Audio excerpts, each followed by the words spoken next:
For a show all about socially awkward characters kind of finding their place and being accepted in a group of friends, Ren is the character who is the most unnatural fit for this cast. And I don't think what I'm about to say is going to be controversial, because I don't think Ren's a popular character from what I've seen anyway, and even just trying to take a look at just different threads, it seems like she gets talked shit upon, and I think, honestly, rightfully so.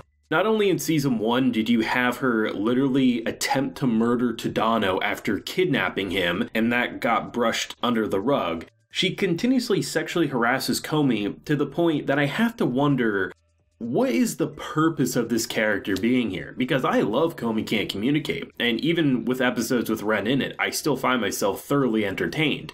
But I think it would have been so much more interesting had the author went about it in the way of this behavior, Komi not accepting from minute one, and then maybe throughout the manga, eventually there'd come a point where Ren would actually change, and then Komi would say, you know what, I see improvement, so I want you in my friend book. But the whole idea that Komi, after getting panty shots taken, or at the very least attempted, seeing Tadano almost killed, like, there's not enough punishment for a character who literally needs a restraining order. And the arguments I have seen made towards Ren as a character is that it's a comedy manga, and then therefore, her personality shouldn't be taken serious.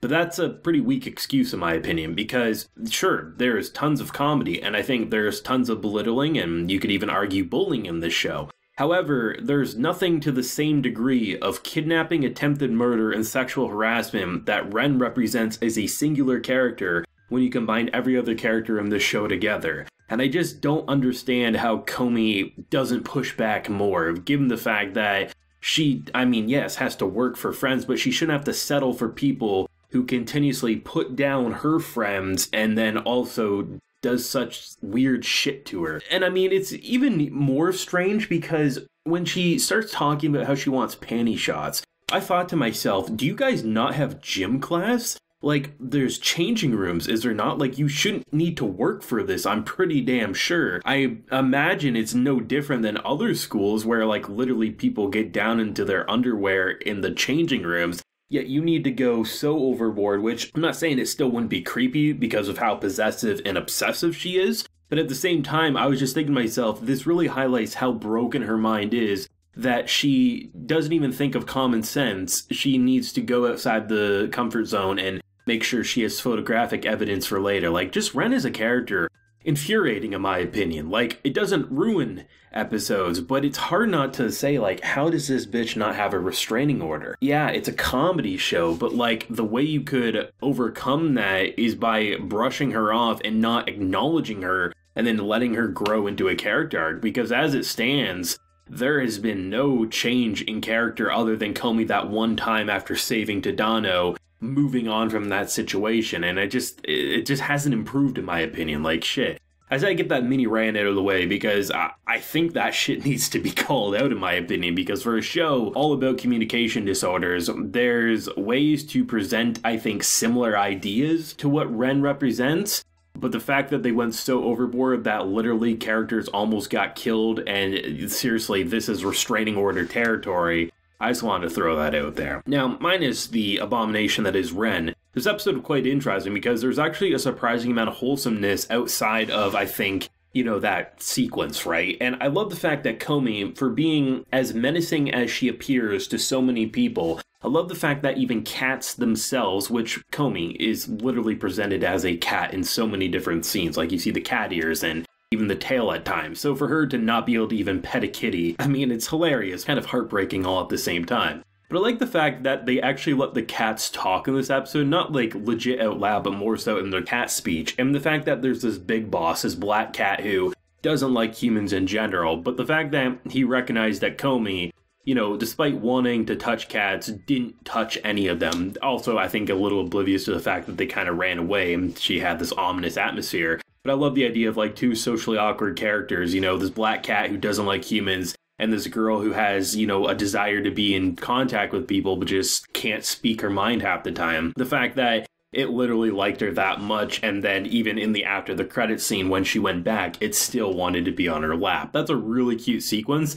But I love the fact that Tadano immediately wanted to just, like, he was done. He was just ready to give up on life because he wanted her to be able to ask people to go to this cat cafe herself. So that's why he bailed and didn't go with her. And then immediately regretted after seeing the photographic evidence. And I think Tadano's like that character that represents, like, how to be in love with someone without being an obsessive weirdo like someone like Ren. And I think that's what makes the I Love You game interesting, because I thought it was great because she has no reaction to Ren whatsoever, which of course is just rubbing salt into the wounds. And then I love it because of the unexpected, like, I love you, and just like the way it was presented in almost like a shoujo style. She gets shocked and flustered. I was like, oh shit, even she's not immune to this. But I love how it wasn't because of the actual effectiveness, but more so just being caught off guard, because afterwards, it was literally stone cold deadpan and no one could break through. I think it's a little disappointing that Tadano didn't say I love you, the fact that he's like, no, I can't do it, and then it was like the kind of like the poking, like, well, you know, it's just a game. If you can't say it, there must be some underlying feelings, basically. So I love the fact that, even though they didn't say it, I love the fact that we get to see afterwards, like, her wishing he would have said something because she loves Tadano and Tadano loves her. And that's what makes those types of moments just so special, as you also, I think, have one of the most interesting sequence with three of the side characters who we don't see too much in this show. The fact that they're talking about who they would want to date, and they're going through all these different scenarios. At one point, looking at Ren as like this kind of high-strung, like, you know, someone who would have a lot of money but kind of loves you sort of archetype. And then Tadano's like, have you even met this person? Like, no, that's absolutely not. But I love seeing the different fantasies, whether it was the gamer one, whether it was, you know, going home on a cool night. It was just like kind of cute, funny / creepy episode mixed into one. It had the heart where it needed to, while just continuing to remind me which characters need restraining orders. And if for some reason you love Ren as a character, your favorite character, I mean, carry on, do what you will with that.